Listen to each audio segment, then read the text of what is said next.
Olá, olá, malta. Então, como é que estão? Olhem, eu estou bem.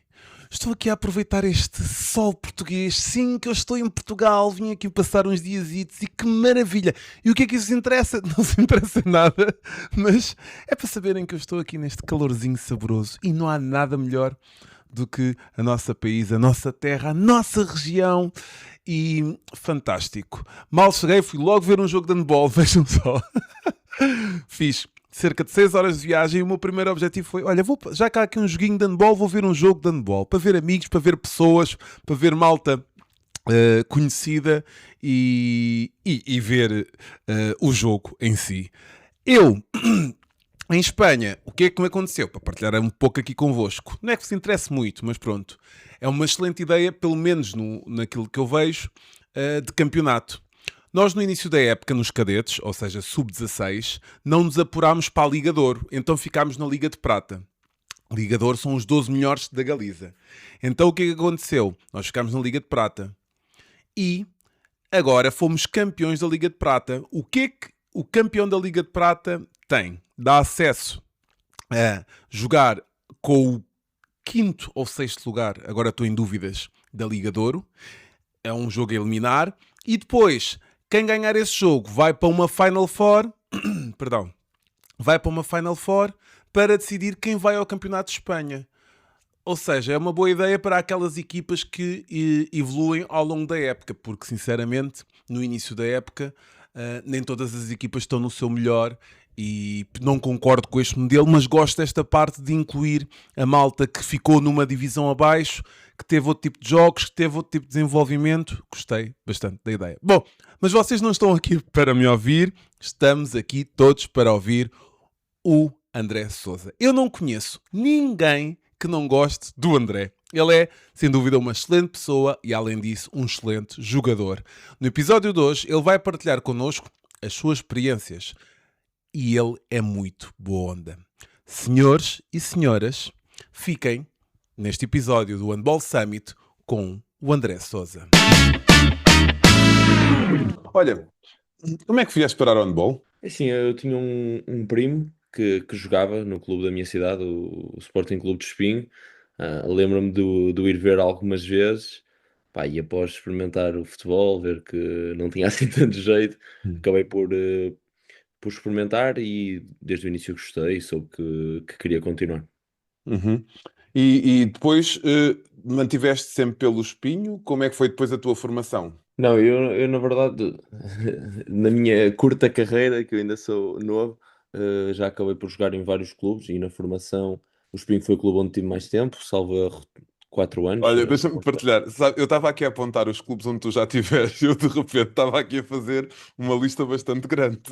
Não, não, é verdade. Principalmente quando já tinha mais alguma idade, ali aos 17, 18, saltei todos os anos de clube, mas Uhum. passando a explicar, basicamente eu estive no Espinho, que era o clube perto de onde eu vivia, 4 ou 5 anos, não tenho assim de memória. Depois, quando era iniciado, isto é, agora os sub-16, mudei para o Colégio dos Carvalhos, tive lá só um ano, e depois passei diretamente para o Porto, para os Júniores e equipa B. Aí já tive mais algum tempo, 3 ou 4 anos, e pronto, a nível de formação foram só estes os meus clubes. Depois, a O que é partir daí, já foi tudo como sénior. Mas mesmo no Porto, já tive a parte dos séniores B, mas ainda considero como formação. Uhum. Sim, o que é que faz um miúdo aceitar uma proposta como o do Futebol Clube do Porto? O que é que tu pensavas naquela altura? É assim, eu quando mudei do Espinho para os Carvalhos, foi numa ótica de, ok, verdadeiramente eu quero tentar ser jogador de handball. Os Carvalhos, isto é uma opinião muito pessoal, mas para mim, na altura, e continua a ser uma das melhores escolas, se não a melhor escola de formação do país de handball, daquelas idades. Na altura nós tínhamos uma equipa muito competitiva, acabámos por ser campeões nacionais de iniciados nesse mesmo ano, isto é de sub-16. E realmente já jogava pelos juvenis, já tinha bastante tempo de jogo e realmente sentia que, apesar de ser iniciado, já tinha a capacidade de poder jogar pelos júniores, treinar com os séniores B. E quando surgiu esse convite, que na verdade não era para ser, mas depois eu fiz uns treinos lá na pré-época e acabei por ficar. Obviamente não disse que não, e sinto que foi sempre um passo em crescendo. Uhum. E gostaste deste desafio? Enquanto miúdo, achas que foi no momento certo?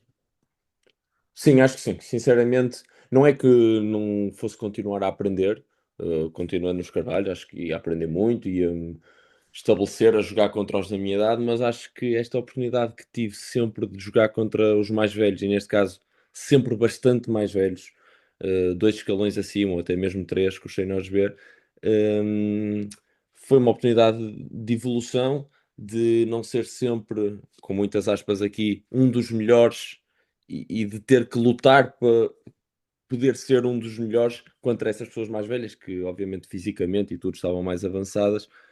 Acho que foi uma oportunidade muito boa e já não passa a seguir nos séniores B, então notei muito essa diferença, que é, tu tens 16 anos, é completamente diferente, e eu não falo de qualidade de handball, digo mesmo física e emocional, até jogar contra jogadores séniores ou jogar contra jogadores ainda em formação, e esse campeonato da segunda divisão foi algo que eu acho mesmo que foi preponderante para continuar a evoluir. Uhum. Sabes que aqui em Espanha não é permitido essas duplas subidas de escalão. E eu tento explicar às pessoas que pode ser útil para alguns jogadores, não para todos. E se calhar nós em Portugal também, a certa altura, banalizámos um bocadinho, porque foi uma forma de conquista de alguns jogadores de dizer: olha, vais jogar para os séniores B, seja de que clube for, e vais ainda sendo muito novo. Mas eu acho que para alguns atletas faz todo o sentido. Para ti, tu sentiste que te ajudou muito. Sim, eu lembro que na altura fiz isto a par com o Martim Uhum. Costa, e eu acho que no momento em que nós estávamos, era necessário. Acho que faz parte e nos fez muito bem, sinceramente. Uma coisa que acontece muito, e Portugal até tem tradição, embora também tenha uma explicação, isto passa-se muito nas seleções. Uhum. Por exemplo, em Portugal, há o hábito de um jogador que se destaca na sua seleção ir à seleção jovem acima. E eu sei que, por exemplo, há seleções que têm isto completamente interdito. Isto é, um jogador é de uma geração, fica numa geração e pronto.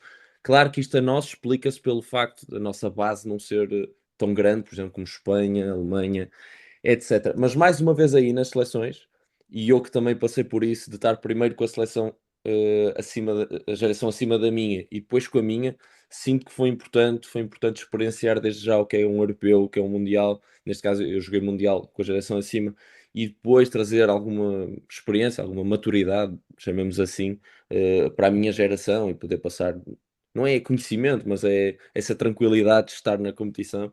E eu acho que foi muito vantajoso. E Portugal, felizmente, infelizmente por um lado, porque significa se calhar não tem uma base tão alargada de jogadores, mas felizmente porque permite prepará-los para as suas futuras competições, tem essa oportunidade. E eu acho que os resultados das seleções jovens ultimamente têm falado por si, as coisas têm corrido bem. Por isso Uhum. acho que sim, em certos casos, não desviando muito da pergunta, em certos casos acho que faz sentido. O Uhum. haver uma legislação aqui não me parece benéfico. Acho que se deve avaliar caso a caso, e se fizer sentido, como eu acho que na altura, no meu caso, fez sentido, avançar com isso. E fez todo o sentido. E a primeira vez nos séniores, como é que correu? Sem ser os séniores B, os séniores, os grandes. Ok, nos séniores A, eu distingo. A primeira vez que eu me estreei até foi num jogo de qualificação para a Liga Europa. Eu joguei uns segundos, até perdi uma bola, lembro, estava muito nervoso. Mas contando como primeira experiência a sério nos séniores, veio só no ano a seguir. Eu não me lembro se tinha 16 ou 17, acho que já tinha 17. Isto é, foi a segunda, mas na verdade foi a primeira Uhum. vez que joguei. Hum, Pá, foi o culminar de um objetivo muito concreto, que era jogar a nível sénior, ainda por cima no Porto.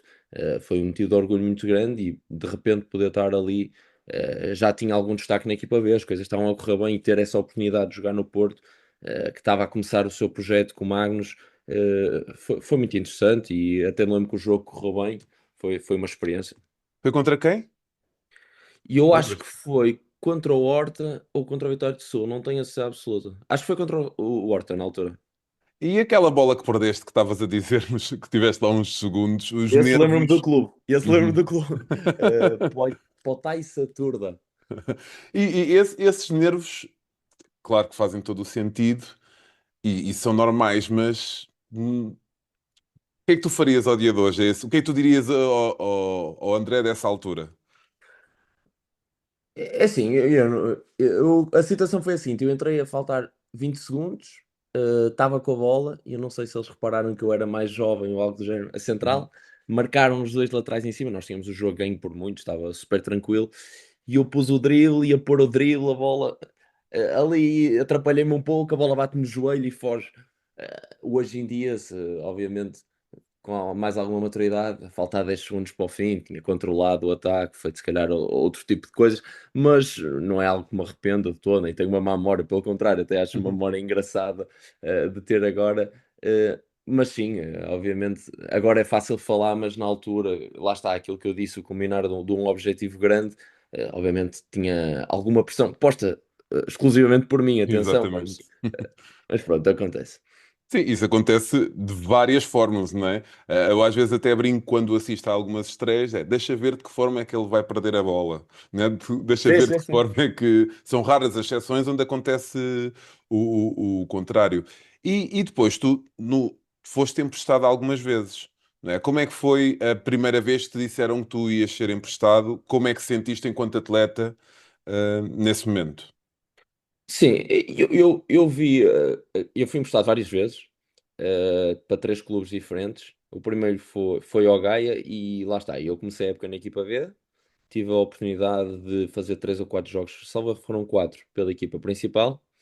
E já no início do verão, na altura o treinador do Gaia era o Ricardo Costa e tinha falado comigo que achava que fazia sentido dar o salto para a primeira divisão para jogar, por ser algo, não foi algo que surgiu assim do nada. Eu saí a meio da época, não sei se foi em novembro, por aí.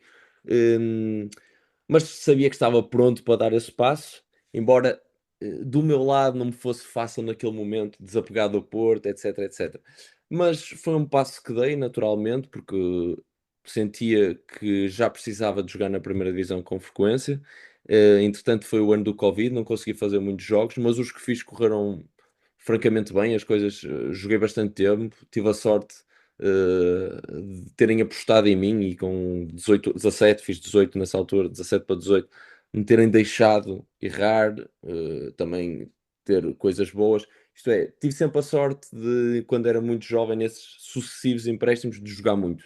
E foi muito bom. Passado um ano fui para o Avanca, na altura mudei-me também com o Ricardo Costa, na altura que ele mudou de clube, e foi um ano muito importante para mim, jogava o tempo quase todo, de evolução, e sinto que foi um passo a passo. Primeiro Gaia, depois o Avanca que já estava um bocadinho acima, e depois o Águas Santas, que é um clube com outro tipo de estrutura, aí já com o Ricardo Moreira, que tinha sido meu treinador no Porto B, por isso eh, posso dizer que tive sempre esta sorte de ter uma boa relação com os meus treinadores. Obviamente que para jogar tinha que demonstrar dentro de campo, mas foi muito importante enquanto jovem ter este muito tempo de jogo, e eu acho que é uma coisa boa que a nossa liga proporciona, é muito tempo de jogo aos jovens, para se continuarem a desenvolver. Uhum. Então, e cada vez que tu terminavas uma época ou um empréstimo, tu dizes bem, não é? Tu foste quase que evoluindo em termos de clube ou de etapa, isso foi bastante importante. Mas para ti, enquanto atleta, tu querias voltar ao Futebol Clube do Porto ou sabias que ainda não estavas preparado e era a altura de aproveitar mais um desafio? É assim, eu durante todos estes empréstimos tinha sempre contrato com o Porto, por isso, obviamente, que o meu objetivo seria sempre regressar à equipa principal.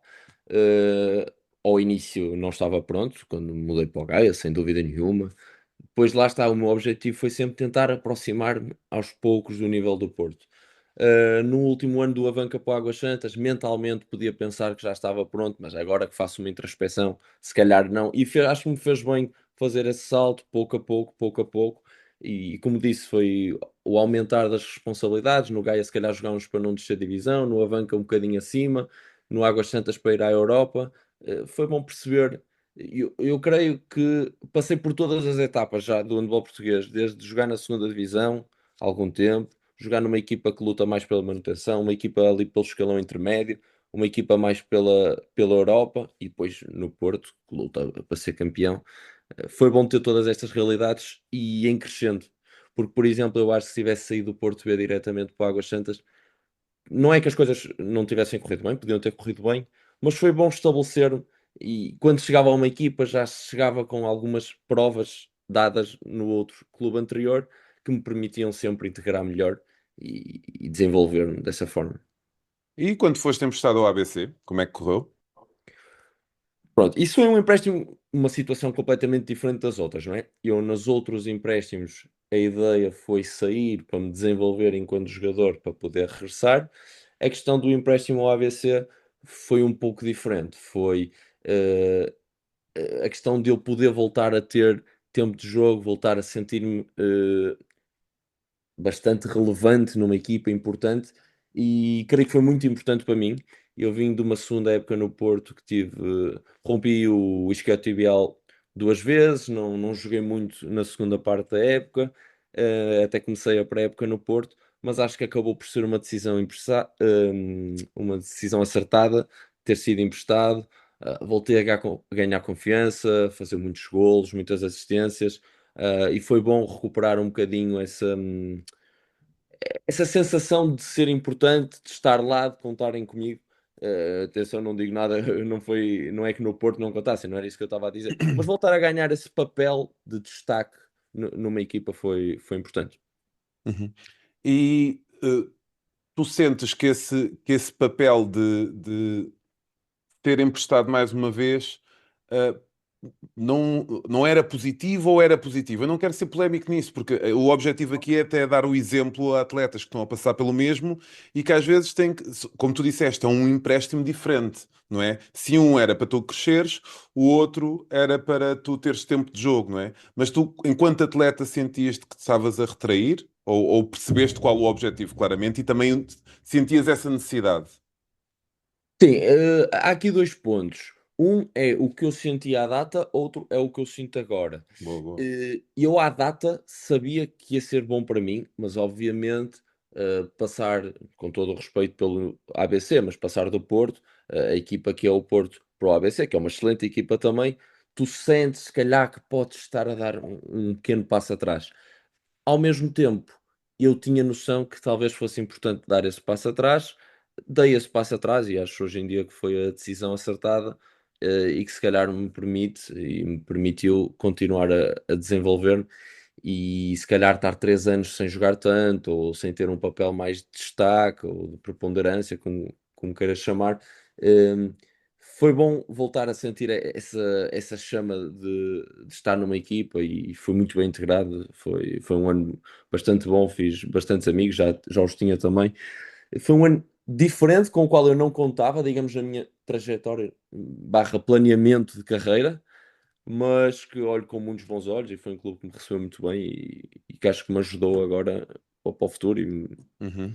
E depois surgiu então a hipótese de França, não é? Como é que surgiu essa hipótese e como é que está a correr? Assim, eu comecei a procurar algumas opções, porque lá está, as coisas, voltei daquelas 2 lesões, não são lesões graves, atenção, mas deixaram-me ali uns mesitos sem jogar. hum, Comecei a procurar a minha experiência internacional, entretanto também acabei o meu curso na faculdade, decidi arriscar, e depois surgiu contactos de clubes aqui e acolá. Depois, em concreto, aqui o Chambéry em França foi uma opção que eu achei interessante. É um clube com muita história, já foi campeão, já ganhou a taça, é um clube com uma massa adepta incrível. E eu vim cá, conheci, na altura decidi arriscar e, sinceramente, as coisas tem corrido bem. Nós estamos a lutar por um lugar europeu, algo que na época passada não aconteceu. Estamos neste momento a um ponto da Europa. Tivemos muito tempo em quinto lugar, que é o tal lugar que permite a Europa. E estou muito contente. Acho que tenho aprendido muito. Primeira experiência a viver sozinho, a jogar no estrangeiro, campeonato novo, uma língua nova, porque eles aqui falam frequentemente a língua do país, mas em geral tenho tido bastante tempo de jogo, as coisas têm corrido bem, integrei-me muito bem na equipa, posso dizer já que já os considero meus amigos, é realmente um grupo que soube acolher muito bem e as coisas estão a correr bem. Agora é continuar. E a adaptação, tu nesse processo, no processo todo de alteração de clubes, foste apanhando diferentes treinadores. Tu aqui apanhas um treinador num país diferente, como dizes, mudas de vida, uma língua diferente. Como é que foi essa adaptação para ti? É assim, eu francamente acho que as coisas têm sido mais fáceis, porque o treinador também é espanhol. O que é que eu quero dizer com isto? Acho que se enquadra muito na minha forma de ver o handball mais estático, mais pensado, mais com análise de vídeo. Acho que tive a sorte também de encontrar este treinador, que é muito assim, ele jogou no Valladolid, tem toda essa escola espanhola e com a qual eu aprecio bastante e acho que me enquadro. E que lá está, adoro esta componente tática do jogo, discutir pequenos aspectos, pequenos movimentos, questões mesmo de detalhe e dar-nos a nós também centrais essa possibilidade de contribuir, de adicionar, de no vídeo decidirmos nós o que é que vamos fazer. Por isso eu acho que a nível de integração facilitou ter alguém com quem eu me identifico a 100% a nível de conteúdos, neste caso ofensivos, que é a parte do jogo a qual eu dou mais preponderância. E tu, enquanto central, dizes que contribuem. Tu gostas de ver jogos, gostas de analisar os teus adversários, gostas dessa parte? Sim, eu acho que enquanto central ah, é importante nós pensarmos no que estamos a fazer, não fazer as coisas só por fazer. Tenho visto muito handbola, então agora que estou fora tenho tido mais oportunidade ainda. É algo que eu gosto e é algo que eu acho. eh, eu sei que nem toda a gente o faz, isto por acaso é um mito que se calhar as pessoas não têm tanta noção, mas há muitos jogadores de handball que não veem handball com Uhum, frequência. é verdade. Mas eu acho que nós centrais, sobretudo, os defensores ao meio, claro que isto depois depende, isto é muito variável, mas devemos ter esse gosto, devemos ter essa vontade, porque realmente aprende-se a ver coisas com outros movimentos novos, pequenos detalhes, e na questão do vídeo, que foi algo que eu comecei a trabalhar também mais individualmente este ano, e não fazia com tanta frequência anteriormente. Pá, é um ou dois golos por jogo, que é mesmo assim, tu detectas um padrão na outra equipa, que as coisas acontecem, depois tu preparas uma coisa e depois ver esse golo ou dois golos por jogo que podem ser decisivos, e aqui na Liga Francesa há que reconhecer, os jogos são todos extremamente competitivos, não há equipa que saiba de antemão que vai ganhar qualquer outra, do início ao fim, ok? Há os três grandes também aqui em França, mas mesmo assim, por exemplo, nós já empatamos com o Nantes, o Montpellier já perdeu o jogo. É efetivamente ao detalhe, e esta análise de vídeo que é exaustiva, e por acaso eu acho que os meus treinadores trabalham muito bem essa componente, realmente pode fazer a diferença. E quais são as principais diferenças que tu vês entre a Liga Francesa e a Liga Portuguesa? É assim, eu acho que há diferenças. Eu não sou daquelas pessoas que diz mal da Liga Portuguesa. Eu acho que há muita qualidade na Liga Portuguesa. Acho que os clubes fazem um sacrifício enorme com o dinheiro que têm e a gestão que têm que fazer para serem competitivos. Acho que a nossa liga está dividida primeiramente em dois grupos, os três grandes e os outros. Uhum. Mesmo dentro dos outros, depois há aqui, diria, três subgrupos, uh, mas eu acho que a nossa liga tem qualidade. Obviamente falta algum tipo de investimento, por exemplo, para conseguir reter jogadores, que neste momento a nossa liga é uma liga altamente exportadora. Jogadores de qualidade que depois por algum motivo não têm lugar num dos três grandes, ou porque não há lugar, ou etc., acabam por ir para a Espanha, para a França. Neste momento nós temos jogadores em quase todas as ligas do mundo. Uh, por outro lado, é bom porque a Liga Portuguesa permite aos jovens desde cedo integrarem-se. Enfim, acho que há muito trabalho a fazer por parte dos clubes no sentido de tornar o handball algo mais como um espetáculo, não só o jogo em si, tudo o que é à volta, e eu acho que isto funciona um bocado como bola de neve. Para haver mais investidores, nós temos que melhorar as condições de ir ao jogo, as bancadas estarem em condições, os balneários estarem em condições. Enfim, isto é tudo um ciclo vicioso para nós conseguirmos atrair investidores, sobretudo a comunidade de handball, que eu acredito que há muitos empresários, etc, etc, que gostam e já jogaram handball, e é preciso conseguir trazê-los. E trazê-los não é só esperar que eles patrocinem, porque obviamente as coisas não têm um retorno assim imediato. É preciso saber seduzir essas pessoas com tudo o que eu digo do espetáculo, etc. E fazendo um comparativo aqui com França, foi algo que eu não estava mesmo à espera. De facto, o jogo é uma parte da noite, é uma parte do espetáculo. As pessoas vão uma hora mais cedo, há um catering para elas, ficam a ver o jogo, ao intervalo há qualquer tipo de espetáculo, um bocado americanizado, Uhum. mas que em geral cria uma envolvente. Depois no fim do jogo ficam a conviver com os jogadores e já agora este contacto dos jogadores é uma coisa que nós vemos aqui que não existe em Portugal e que é, por exemplo, nós vamos almoçar com os parceiros, os patrocinadores, nós vamos tomar um pequeno almoço com os patrocinadores, eles vêm ao nosso balneário conhecer e não sei o quê. É toda uma envolvente diferente e eu acredito que é este tipo de mecanismos, que já sei que os clubes têm recursos limitados e é difícil fazer, mas isto é uma bola de neve. Se nós envolvemos as pessoas vão estar mais dispostas a ajudar e aos poucos vamos melhorando as condições e aos poucos vamos montando o nível do nosso handball em Portugal, que está a subir drasticamente, e lá está aí, que precisamos de criar as condições para que ele possa ainda subir mais. Uhum. Eu tenho dado alguns exemplos daqui do clube onde eu estou. E nós recentemente tirámos a foto de família com todos os jogadores, toda a gente e tudo.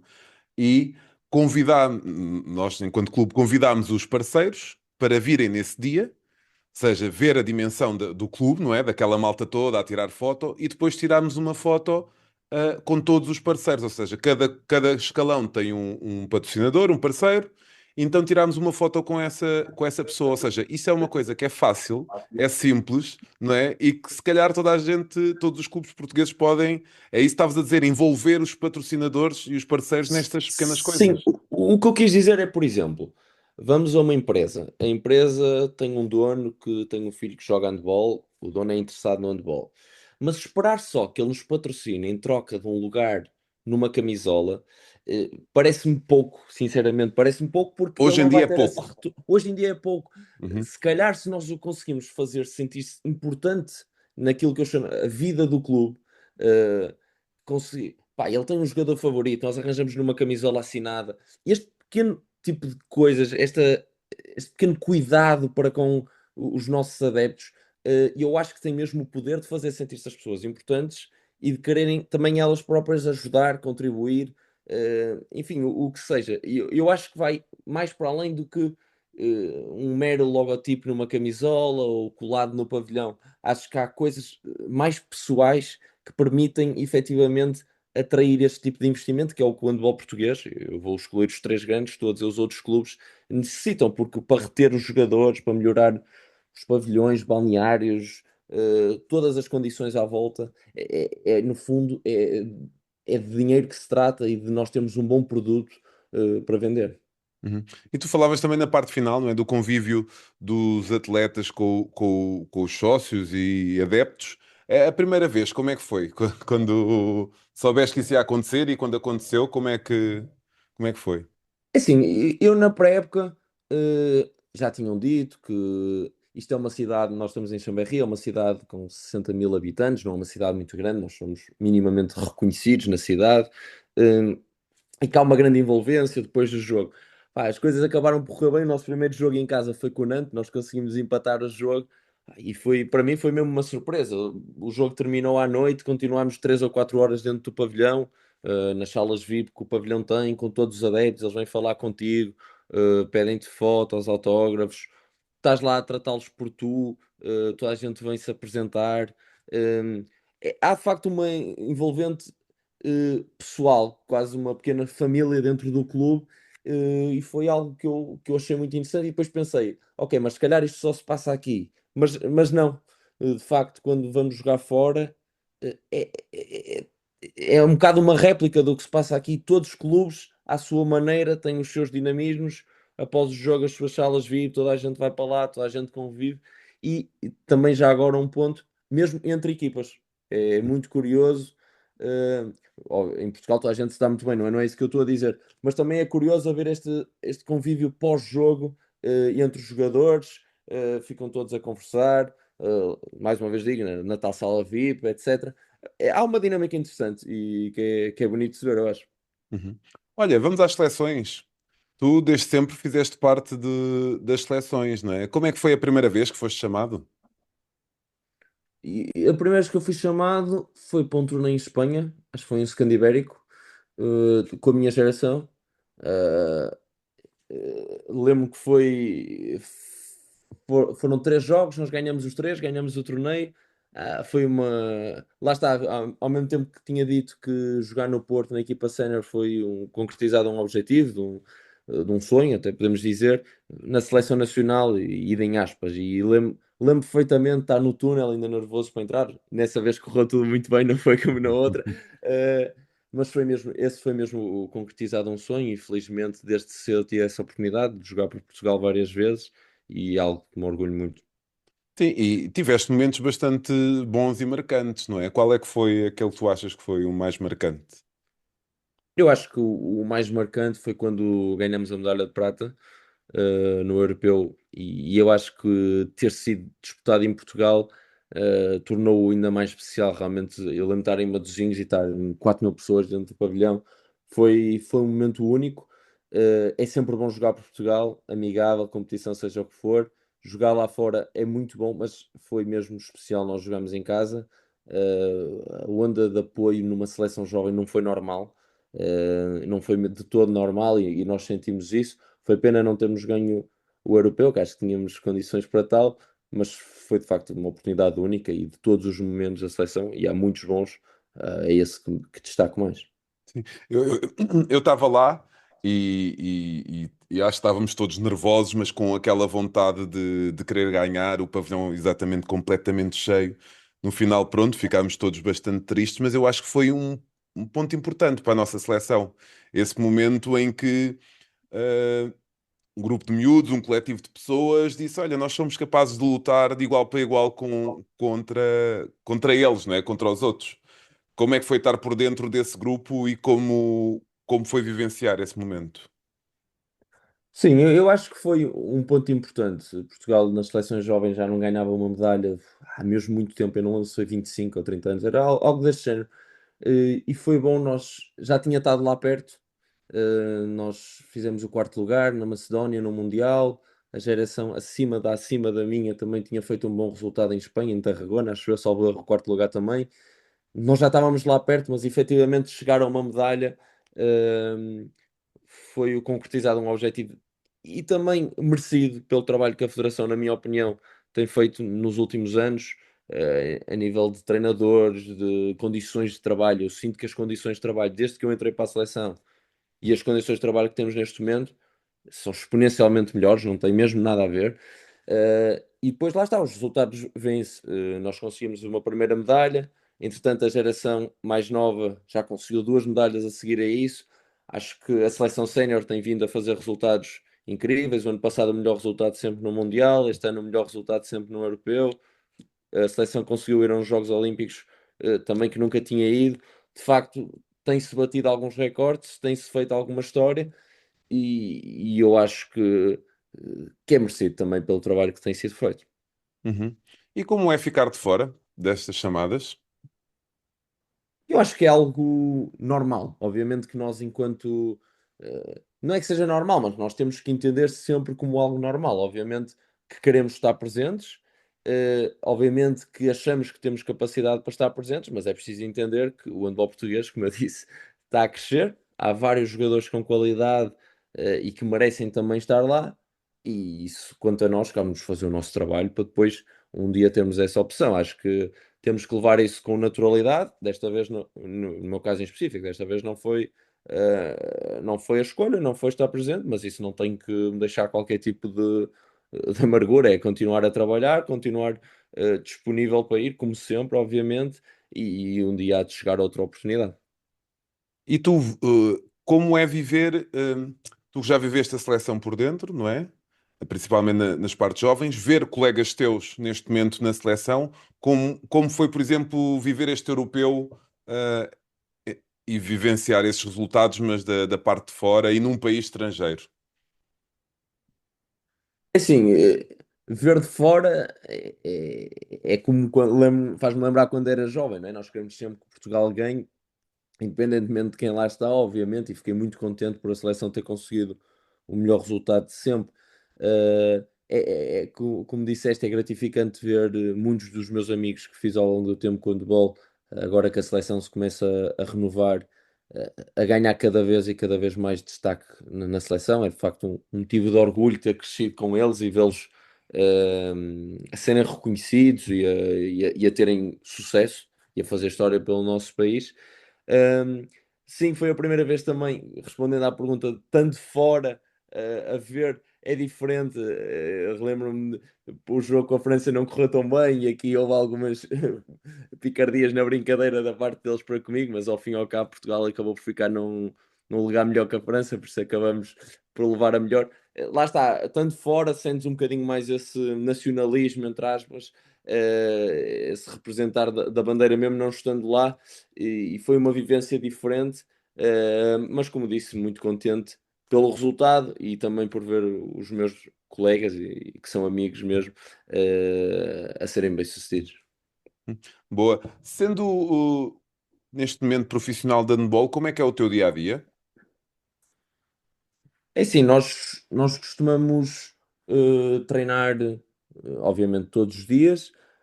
Treinamos em dia de jogo, era algo que eu não estava habituado, mas que vejo com muitos bons olhos agora. Em casa ou fora Em casa também? e fora, independentemente do que. A não ser que fora seja uma visita, uma viagem muito complicada, mal organizada, que chegues no dia anterior muito tarde, mas não é normal de todo. Uhum. Hum, Temos esse hábito. Basicamente, nós aqui jogamos muitas vezes à sexta-feira. Uh, Podemos jogar Porquê é que se sexta, joga sábado tanto ou à domingo. sexta-feira em França? Eu não tenho a certeza se é pelos direitos televisivos. Eu acho que a ideia deles é estender e ter produto a vender 4 dias por semana, porque na verdade até começa quinta-feira. Há jogos também à Uhum. quinta-feira. Isto é, se uma pessoa quiser ver um jogo quinta, um sexta, um sábado e um domingo, vai sempre poder. Há sempre os jogos dispersos por estes 4 dias, sendo que o principal normalmente é a sexta-feira. Mas estava a dizer, costumamos treinar todos os dias, temos 3 sessões de vídeo por semana, 2 de musculação, por isso acabamos por ter aqui muito tempo de pavilhão, mais recuperação, mais fisioterapia, mais não sei o quê, acaba por nos ocupar bastantes horas, mas é bom também ter essa vertente profissional da coisa. Uhum. E eu fiquei na parte que tu disseste que treinam no dia do jogo. Sim. Como é que isso funciona? Não, é um treino muito ligeiro. Começamos com alguma mobilidade, alguma corrida muito leve de aquecimento. Normalmente fazemos um jogo de aquecimento que em dia de jogo costuma ser futebol. É o único dia em que jogamos futebol, Uhum. mas toda a gente acha um piadão. E depois, normalmente, é um dia em que treinamos superioridades. Superioridade 6 para 5, quer, isto é, treinamos a nossa defesa face aos 6 para 5 deles, quer o nosso ataque 6 para 5. Algum 7 para 6, se for o caso, se for uma possibilidade de jogarmos. É um treino muito ligeiro, mas que, como nós aqui jogamos sempre muito tarde, mesmo, por exemplo, em Portugal, se jogares ao sábado, normalmente jogas à tarde, jogas às 4 ou às 5. Uhum. Aqui, se jogares ao sábado, jogas às 8 ou às 8 e meia. Acho que faz bem para nós não estarmos o tempo todo no hotel, o dia todo, ou em casa, se jogamos em casa, sem fazer nada. É bom um bocado para soltar um bocado as pernas e o braço e tudo, ter esse pequeno treino de manhã. E quando e as outras equipas também costumam fazer isso? Sim, sim, é um hábito recorrente, sim. De todos os clubes então já Sim, existe esse espaço nos pavilhões para que a outra equipa possa treinar no dia do jogo. certo. Normalmente treina a equipa visitante e depois treina a equipa da casa. Nós Uhum. fazemos até inclusive vídeo no próprio dia de jogo, de manhã. Isto é, enquanto os outros estão a treinar, na parte final do treino deles, nós estamos a fazer vídeo. Quando termina o nosso vídeo, normalmente eles saem e nós entramos. Ok. Mais ou menos como funcionam um bocado as seleções, não é? A malta Sim, quando muito parecido com as seleções, sim, sim. uhum, treina no próprio dia e depois acaba por jogar. E os jogos têm estado a correr bem? Esta época tem estado a correr bem? Sim, individualmente as coisas têm corrido bem, tenho tido muito tempo de jogo. Temos jogado muito com dois centrais ao mesmo tempo. Eh, É algo que eu já estava habituado no ABC, nós inclusive no ABC jogávamos com três centrais ao mesmo tempo, há algum tempo. É uma forma de jogar que traz se calhar outras coisas ao jogo, se calhar menos tiro exterior, mas se calhar mais um contra um, mais espaço pivô, um tipo de jogo se calhar mais posicional, chamemos-lhe assim. Eh, mas sim, individualmente as coisas têm corrido bem. Sei bem a tarefa que o treinador tem para mim da organização de jogo, pôr os outros a jogar, e acho que tenho dado conta desse recado e sinto que estou a evoluir e que as coisas estão a correr bem. Com isto tudo que nós falámos, eu pensei várias vezes durante esta conversa da possibilidade de tu seres treinador um dia. Já passou pela cabeça isso? Sim, é algo que eu tenho em mente. Eu gostaria de ficar ligado ao handball. Acho que Ainda falta muito tempo. sim, sim, sim, esperemos que sim. Ser treinador é algo que tenho em mente e que estará nos meus objetivos. Quer dizer, falta muito tempo, não. Tu podes te ir formando, não é? Podes ir fazendo as duas coisas ao mesmo tempo para depois já estás por dentro da coisa, não é? Porque muda um bocadinho. Mas essa visão e essa preparação dos jogos, com certeza, te vão dar outro tipo de visão. E o teu irmão? O meu irmão está a fazer o percurso dele. Eu sou suspeito, mas gosto de o ver a jogar. Acho que tem sido importante. Lá está, um bocadinho como eu na altura no Gaia e no Vitória, no Vitória não, no Avanca, ele tem tido essa oportunidade de jogar muito no Vitória. Tem tido um papel de Estamos a falar destaque. do Tiago Sousa, não é? Jogador Tiago do Sousa, sim. Vitória. Sim, tem tido um papel de destaque na equipa, tem sido presença recorrente também nas seleções jovens da geração dele. Acho que está a fazer o seu percurso naturalmente e que as coisas estão a correr bem. Olha, para finalizar, o que é que um jogador de handball nunca se deve esquecer?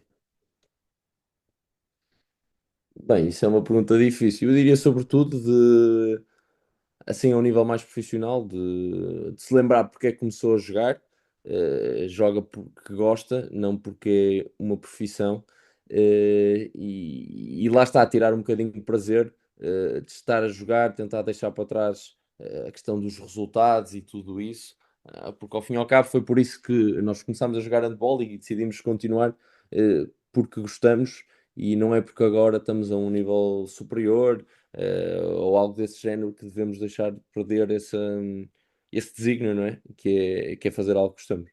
Uhum. Boa, boa. Olha, eu fiquei fascinado nesta conversa toda também com a vista que tu tens aí da tua casa, que as pessoas que nos estão a ouvir não podem ver, mas tipo, uma excelente vista. É muito fixe, é muito fixe. Essa zona é campo, é montanhas? Sim, é uma zona diferente, é muito perto dos Alpes franceses, é uma zona de montanha, costuma nevar muito. Ok. Eu aqui tenho um lago perto de casa, mas até nisso foi uma diferença muito grande. Sempre vivi em Espinho, perto da praia, foi assim uma mudança de região grande, mas é uma zona interessante, a cidade é bonita e a nível de condições, tive sorte também no sítio em que escolhi. Olha, soube-se há pouco tempo que, ou não, que o Gabriel Cavalcanti vai ser o teu colega na próxima época. O que é que tens para lhe dizer? De que forma é que ele tem que se preparar?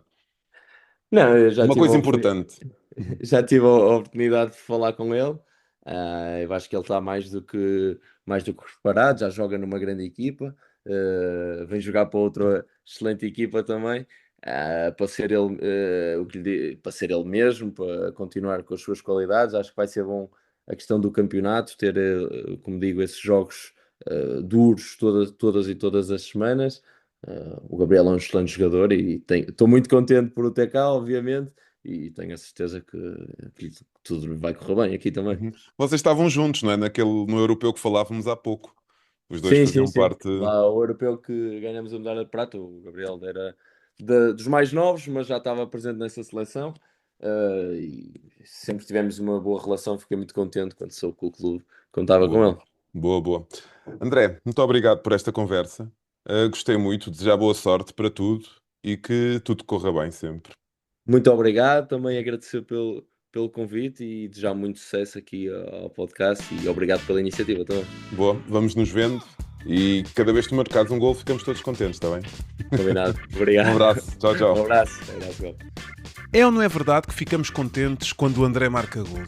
André, boa sorte para o futuro e muito obrigado por esta conversa. Malta, tenho recebido algumas mensagens vossas e tenho a destacar aqui pelo menos duas, certo? Muito bem, no dia 17 e 18 de abril vamos ter o simpósio FHM. É verdade. Este ano o tema é treino de guarda-redes, da formação ao alto rendimento. Preparem-se, pois vamos ter neste simpósio o Duarte Araújo, vamos ter o Pedro Garcia Ramírez e o Miguel Ribeiro.